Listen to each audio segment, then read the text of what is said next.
अस्सलाम वालेकुम नाज़रीन, आप देख रहे हैं मेरा यूट्यूब चैनल। मैं हूं तलहा अकरम। सुप्रीम कोर्ट के सीनियर मोस्ट जज जस्टिस मंसूर अली शाह ने chief justice of Pakistan justice Yahya Khan Afridi के नाम 4 सितंबर को एक लेटर लिखा, जिसमें उन्होंने 6 इंस्टीट्यूशनल कंसर्न रेज किए और साथ ही उन्होंने ये कहा कि ये मेरी जाती अदावत नहीं है, इसको इस तरह ना लिया जाए कि मैं चीफ जस्टिस नहीं बना तो शायद अपनी जाती अदावत की बिना पर ये लेटर उनके नाम लिख रहा हूं। ऐसा नहीं है, बल्कि ये इदारे की साख का सवाल है, इसलिए ये लेटर मैं चीफ जस्टिस ऑफ पाकिस्तान के नाम लिख रहा हूं, जिसमें उन्होंने पहला कंसर्न शो किया था प्रैक्टिस एंड प्रोसीजर एक्ट पर कि ये जो कमेटी 3 जज साहिबान पर मुश्तमिल है, अभी तक इसको एक्टिव क्यों नहीं किया गया, अभी तक इसको अपने कानूनी फराइज की अदायगी के लिए बुलाया क्यों नहीं गया। ये कमेटी 3 जज साहिबान पर मुश्तमिल है, जिसमें जस्टिस याहिया खान अफरीदी शामिल है, जस्टिस मंसूर अली शाह शामिल है, जस्टिस अमीनुद्दीन शामिल है। तो जो 2 जजेस जो है वो शायद अपनी एक तरह की राय रखते हैं, जबकि जस्टिस याहिया खान अफरीदी जो है वो मुख्तलिफ राय रखते हैं उन दोनों से। तो शायद इस वजह से अभी तक इस कमेटी को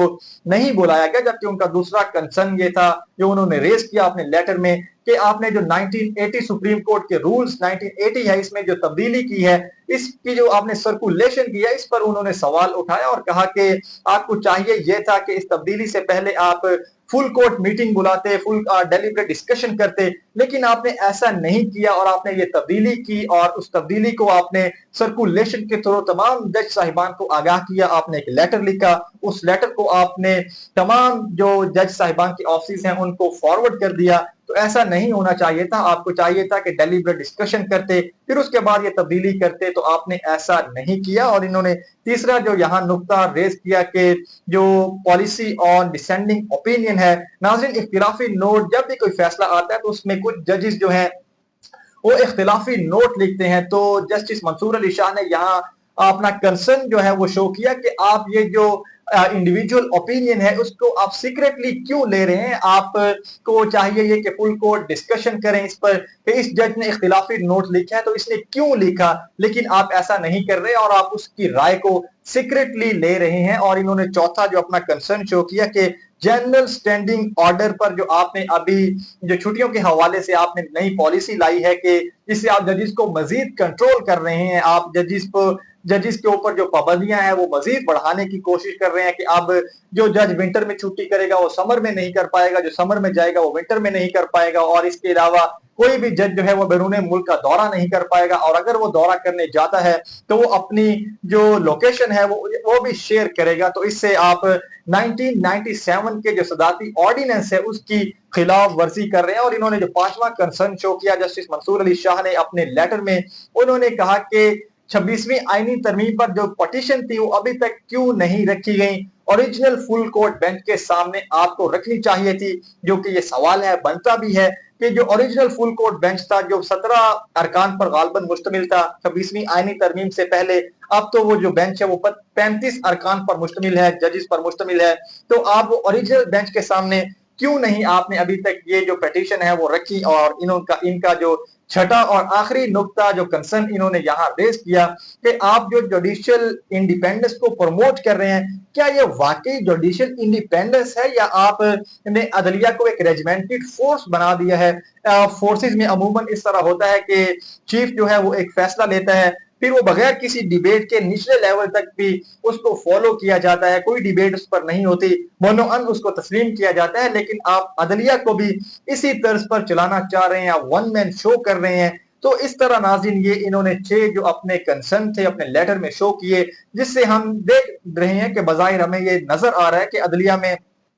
तकसीम जो है वो बढ़ती जा रही है। ये इससे पहले भी तकसीम अदलिया में थी, ऐसा नहीं था कि अदलिया में तकसीम इससे पहले नहीं थी, अदलिया पहले भी तकसीम था, लेकिन ये वाली जो तकसीम है ये डिफरेंट नोयत की तकसीम है और टॉप सीनियर जो जजेस हैं उनके दरमियान ये तकसीम है। और जो मुल्क का एक फंडामेंटल पिलर है जो अदालती निजाम है उसमें ये तकसीम है, और वो इस वक्त शायद नाजुक दौर से गुजर रहा है। और 8 सितंबर से पाकिस्तान में नया अदालती साल शुरू हो रहा है। उससे पहले chief justice of Pakistan justice Yahya Khan Afridi ने फुल कोर्ट मीटिंग बुलाई थी, तो उसके ऊपर मजीद 4 जजेस जो हैं उन्होंने लेटर लिखा जस्टिस याहिया खान अफरीदी के नाम, जिसमें उन्होंने अपने कंसर्न शो किए। सबसे पहला जो कंसर्न इन्होंने शो किया, ये लेटर लिखने वाले जो जजेस हैं उनमें justice Athar Minallah, justice Munib Akhtar, justice Ayesha Malik और जस्टिस मंसूर अली शाह शामिल हैं। इन्होंने लेटर लिखा, अपने कंसर्न शो किए। सबसे पहला कंसर्न तो उन्होंने उन रूल्स पर शो किया जो अप्रूव हो चुके हैं ऑलरेडी 9 अगस्त 2025 को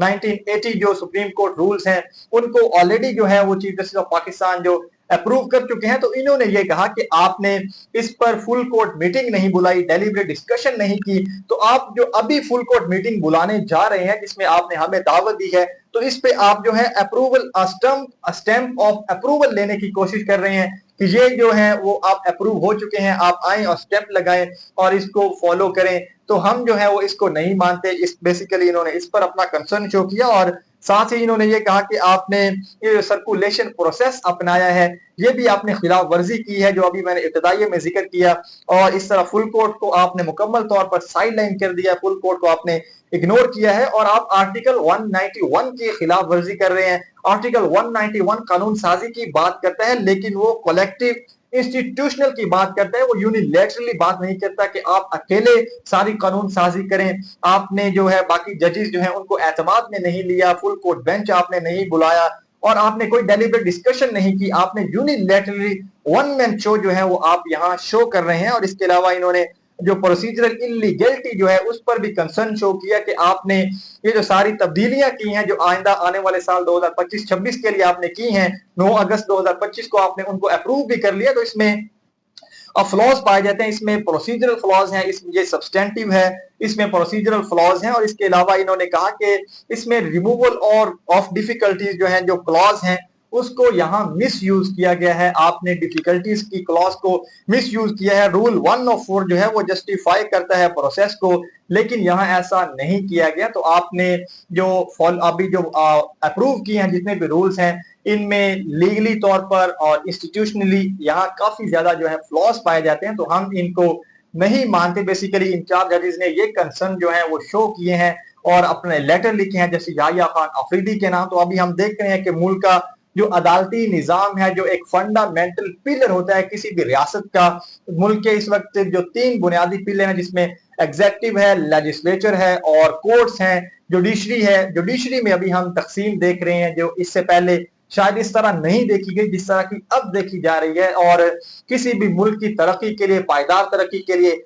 लॉन्ग टर्म ग्रोथ के लिए उसका अदालती निजाम, उसके इंसाफ का निजाम जो है वो बड़ी कलीदी अहमियत का हामिल होता है। और सबसे बड़ी मिसाल हमें जो मिलती है वर्ल्ड वॉर 2 में, जब यूके जो है वो मार खा रहा था वर्ल्ड वॉर 2 के अंदर, तो एक शख्स जो है वो विंस्टन चर्चिल जो उस वार के हीरो हैं यूके के, उनके पास आता है और पूछता है कि क्या ये हम यूके ये जंग जीत जाएगा। तो विंस्टन चर्चिल उसको तारीखी अल्फाज दोहराते हैं कि क्या हमारी अदालतें इंसाफ कर रही हैं, तो आगे से वो जवाब देते हैं कि जी हमारा इंसाफ का निजाम काम कर रहा है। तो उन विंस्टन चर्चिल ने ये कहा कि हम ये जंग जीत जाएंगे और फिर तारीख ने देखा कि यूके जो है वो ये जंग जीत भी गया था। तो किसी भी मुल्क की तरक्की के लिए इंसाफ का निजाम जो है वो बड़ी कलीदी अहमियत का हामिल होता है और इससे ये जो ग्रोथ होती है वो पायदार होती है, वो लॉन्ग टर्म में होती है। और अभी हमारा जो अदालती निजाम है वो शायद एक नाजुक दौर से गुजर रहा है, उसमें तकसीम जो है वो बढ़ती जा रही है। सुप्रीम कोर्ट के अपने जजेस जो हैं वो उसके अंदर होने वाली पॉलिसियों से इख्तिलाफ कर रहे हैं, तो फिर अवाम जो है